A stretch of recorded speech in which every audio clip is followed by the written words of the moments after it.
Sejam bem-vindos, senhoras e senhores, da terceira série do Ensino Médio do Paraná. É sempre uma alegria recebê-los aqui e uma honra ser recebido por vocês aí.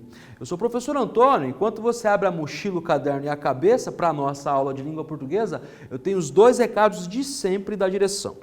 Primeiro, se você está acompanhando pela TV, tome nota. Esse material que você produzir vai te ajudar na resolução das atividades ao longo do mês, que você vai buscar de 15 em 15 dias na escola, e você ainda pode entregar esse conteúdo registrado no seu caderno para o seu professor quando tudo isso passar, e vai passar.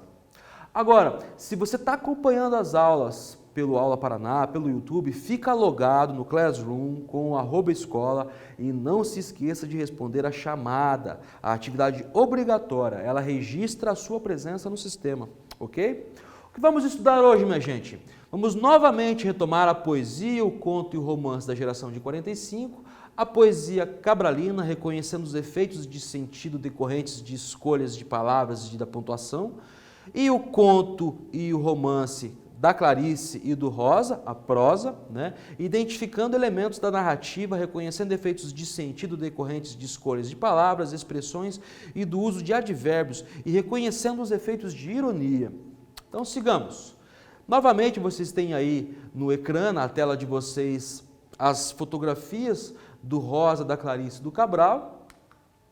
O recorte hoje é um pouquinho diferente. Eu trouxe um poema chamado O Relógio, de 45, do João Cabral, um outro conto chamado Uma Esperança, de 71, da Clarice, e novamente o Grande Sertão Veredas, do Guimarães Rosa. Volto a destacar com vocês, a principal característica da poesia cabralina é a arquitetura, um exercício cerebral e calculado com a linguagem. Da Clarice nós podemos destacar as entrelinhas, aquilo que não está explícito, mas implícito no texto. E finalmente a ornamentação verbal do Guimarães Rosa. Vamos começar então com o nosso primeiro poema, O Relógio. Ao redor da vida do homem há certas caixas de vidro, dentro das quais, como em jaula, se ouve palpitar um bicho. Se são jaulas não é certo, mas perto estão das gaiolas, ao menos pelo tamanho e quadradiço da forma. Umas vezes tais gaiolas vão penduradas nos muros, outras vezes, mais privadas, vão num bolso, num dos pulsos. Mas onde esteja a gaiola será de pássaro ou pássara, é a lá da palpitação, a saltação que ela aguarda.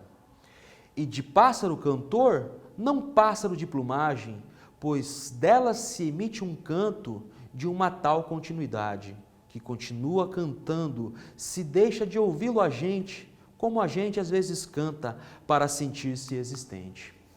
Primeiro quiz para vocês, jogo rápido, minha gente, considera o fragmento em destaque e assinale a opção que define o metro, o tamanho do verso, através da escansão empregado no poema.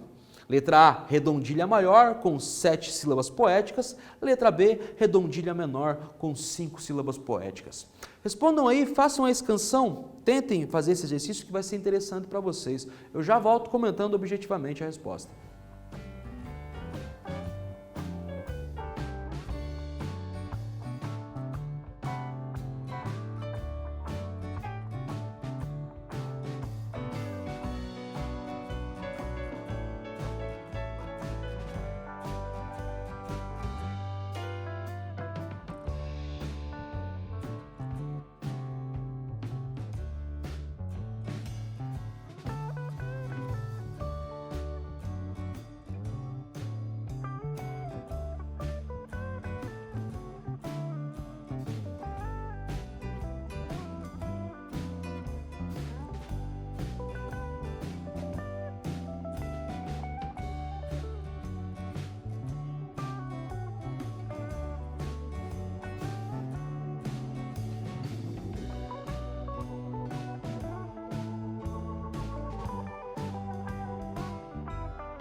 Qual que é o metro desse poema, minha gente? Vamos juntos aqui. Olha o quadro, o recorte. Cada barra representa uma fronteira de sílaba poética. Aqueles que não apresentam a barra, a gente chama de assimilação em linguística, né? Mas é quando um som vocálico emenda no outro e o que seria separado acaba se realizando junto. Ao redor da vida do homem há certas caixas de vidro, dentro das quais, como uma enjaula, se ouve palpitar um bicho. Essas marcas indicam aí a assimilação, ok? Então é uma forma fixa, redondilha maior, com 7 sílabas poéticas. É um poema bastante irregular. Ele tenta simular, fazer a mímesis da regularidade da passagem das horas e o som do relógio, não é isso? Então vamos juntos, continuando. O que eles cantam, se pássaros, é diferente de todos. Cantam numa linha baixa, com voz de pássaro rouco. Desconhecem as variantes e o estilo numeroso dos pássaros que sabemos, estejam presos ou soltos. Tem sempre o mesmo compasso, horizontal e monótono, e nunca, em nenhum momento, variam de repertório.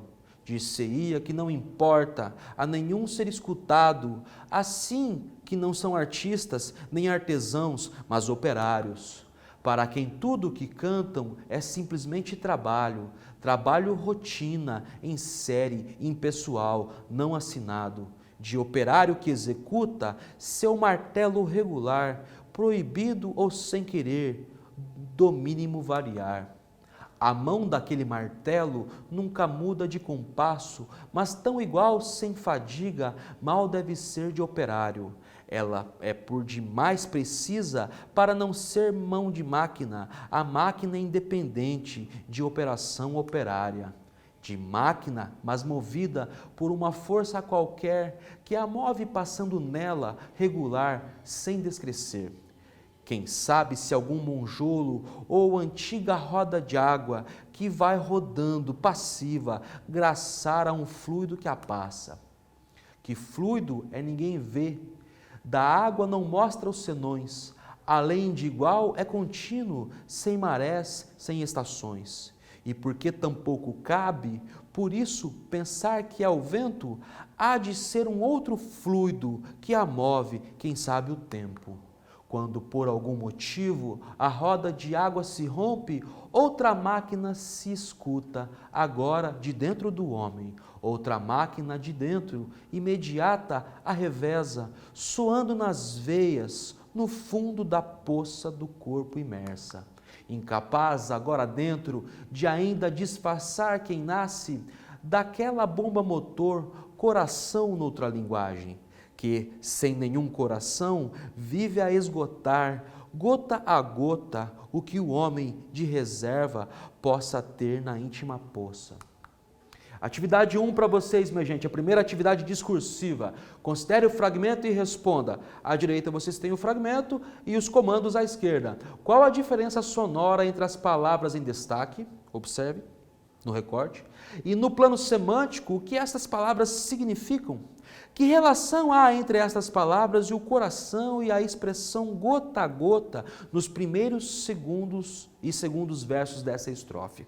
Respondam aí, eu já volto comentando com vocês.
Vamos junto, minha gente, sempre repensar as nossas hipóteses de leitura. Pois bem, do ponto de vista sonoro, há um fenômeno interessante nesta passagem, é o que chamamos de flutuação. Tanto possa quanto poça existem na língua portuguesa. A primeira é uma forma verbal do verbo poder. A segunda é um substantivo que tem como referente uma pequena cavidade com líquido. Acusticamente, poça tanto se realiza como poça quanto poça. Exemplo, uma poça d'água ou uma poça d'água. É isso que a gente chama de flutuação.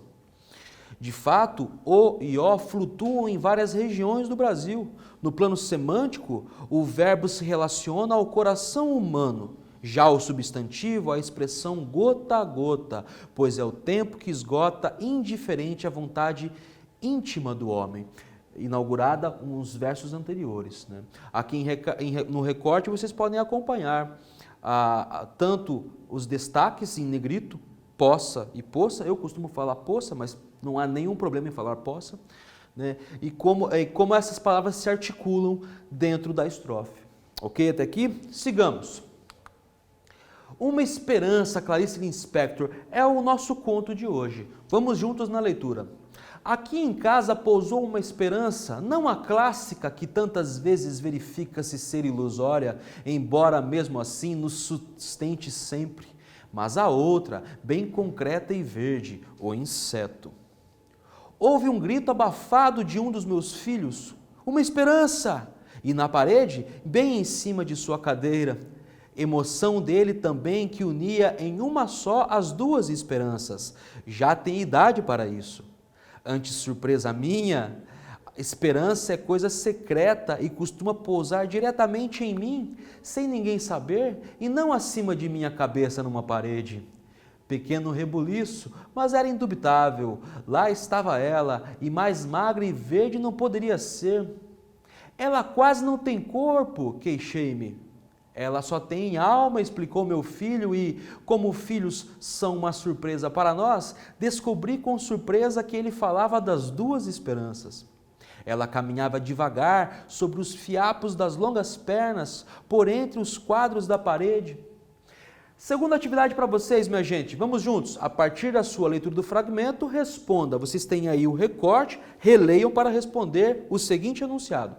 A narradora começa o conto explorando a ambiguidade de um substantivo. Que substantivo é esse?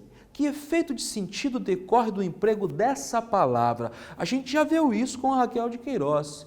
Tentem resgatar da memória aí, respondam essa questão que eu já volto comentando com vocês.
Vamos junto, minha gente, sempre repensar a nossa hipótese de leitura, o nosso trabalho hermenêutico. Vamos juntos? O substantivo é esperança, homógrafa do inseto e do sentimento. O efeito decorrente da ambivalência, dessa ambiguidade explorada pela narradora é o do humor, uma vez que a narradora fala de uma ironizando a outra. É uma brincadeira, quase um trocadilho, não é? Pois bem, sigamos. 3 vezes tentou o renitente uma saída entre 2 quadros. 3 vezes teve que retroceder caminho. Custava aprender. Ela é burrinha, comentou o menino. Sei disso, respondi um pouco trágica. Está agora procurando outro caminho. Olhe, coitada, como ela hesita. Sei, é assim mesmo. Parece que esperança não tem olhos, mãe. É guiada pelas antenas. Sei, continuei mais infeliz ainda. Ali ficamos, não sei quanto tempo olhando, vigiando-a, como se vigiava na Grécia ou em Roma o começo de fogo do lar, para que não se apagasse. Ela se esqueceu de que pode voar, mamãe, e pensa que só pode andar devagar assim. Andava mesmo devagar. Estaria por acaso ferida? Ah, não, se não de um modo ou de outro escorreria sangue, tem sido sempre assim comigo. Foi então que, farejando o mundo que é comível, saiu de trás de um quadro uma aranha. Segundo quiz para vocês, gente, jogo rápido. Qual elemento narrativo a frase em destaque explicita? Observem no recorte o último período e atentem aos comandos. Letra A, o enredo, pois apresenta um personagem inédito no conto. Letra B, o clímax, pois apresenta o momento de maior tensão do conto. Respondam aí objetivamente, eu já volto comentando o gabarito.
Gente, um dos constituintes narrativos está aqui na letra B, o clímax, pois apresenta o momento de maior tensão do conto, né? Observem que o foco estava na esperança, no inseto, o louva-a-Deus, como a gente chama aqui mais ao sul, e então aparece uma aranha surgindo de trás de um quadro.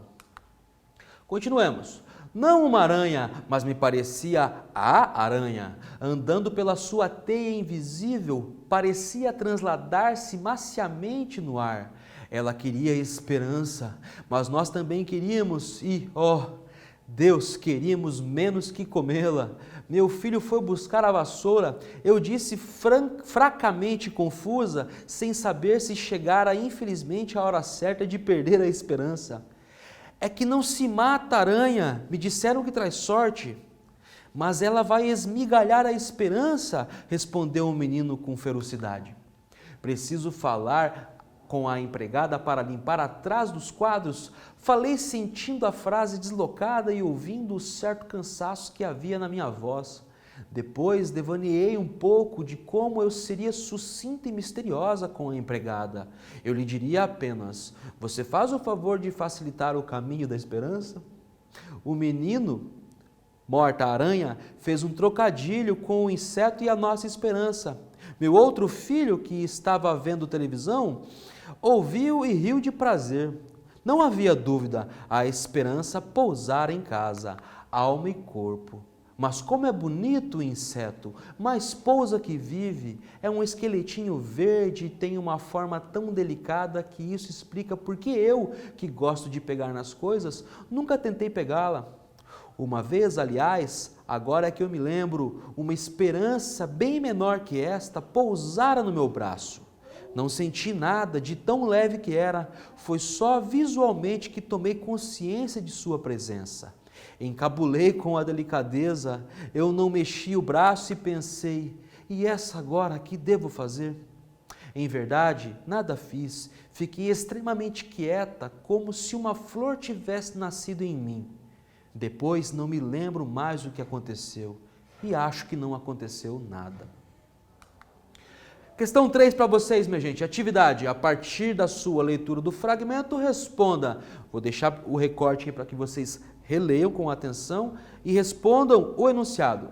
Que palavra é retomada pelo pronome lá no verbo em destaque? Letra B. Que efeito de sentido decorre desse recurso linguístico? Letra C. Por que o gênero do pronome não concorda com o seu referente? Nessa cadeia de referenciação e de retomada, não é? Pensem aí, essa questão é mais difícil do que parece. Eu já volto comentando com vocês.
Gente, eu sempre insisto para que você releiam um recorte, porque a literatura é um discurso, é um texto muito peculiar e exigente, ele exige releitura, ele exige um esforço de interpretação.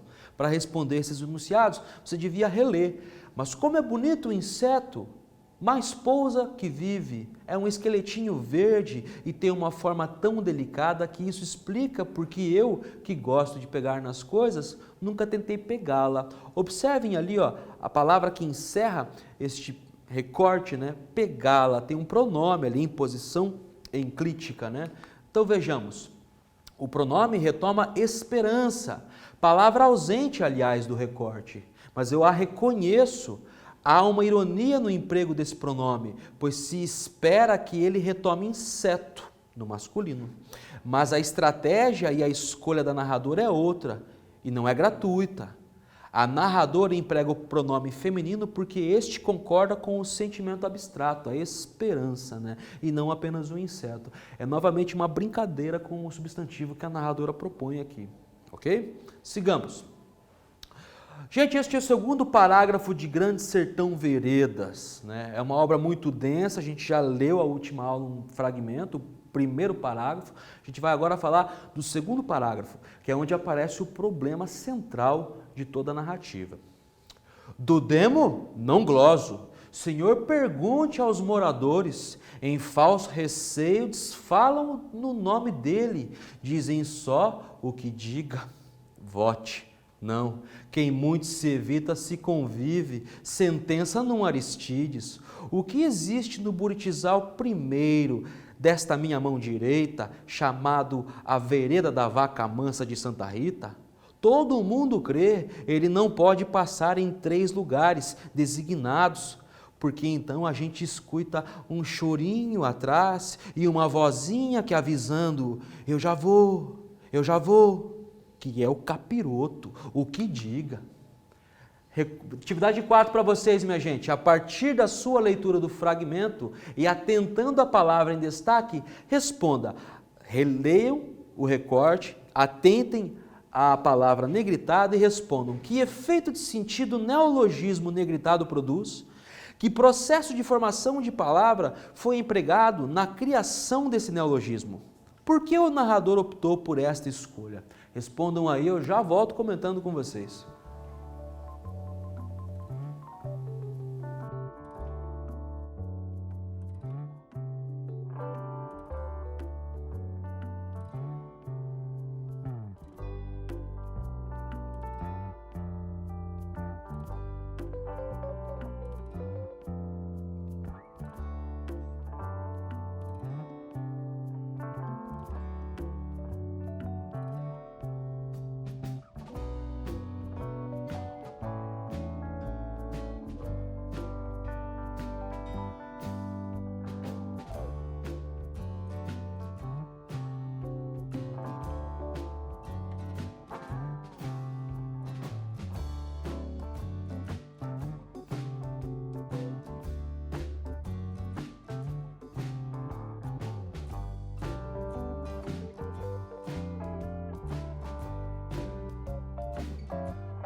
Vamos juntos, minha gente, essa questão é um pouco difícil.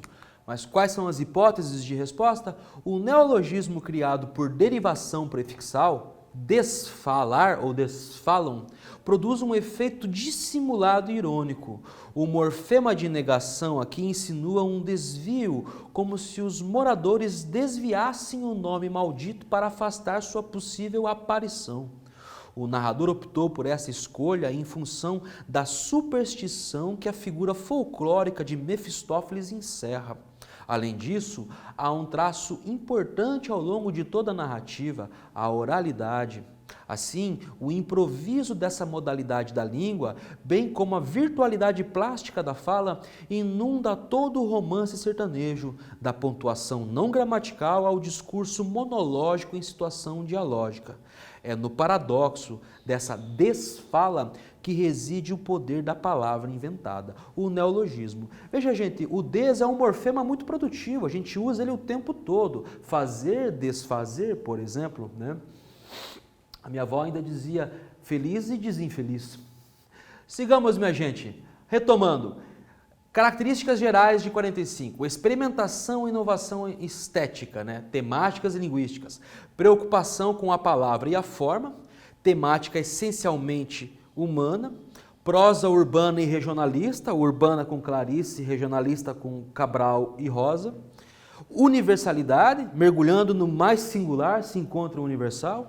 E, finalmente, a prosa e a poesia intimista. Então, retomamos a poesia, o conto e o romance de 45, a poesia cabralina, engenhosa, formal e lapidada, o conto clariciano, epifânico e ambivalente, e, finalmente, o romance universal, inovador, em linguagem de Grande Sertão Veredas, de João Guimarães Rosa. Gente, o que eu tinha para falar com vocês eu falei, um abraço carinhoso de sempre e a gente se vê nas próximas aulas.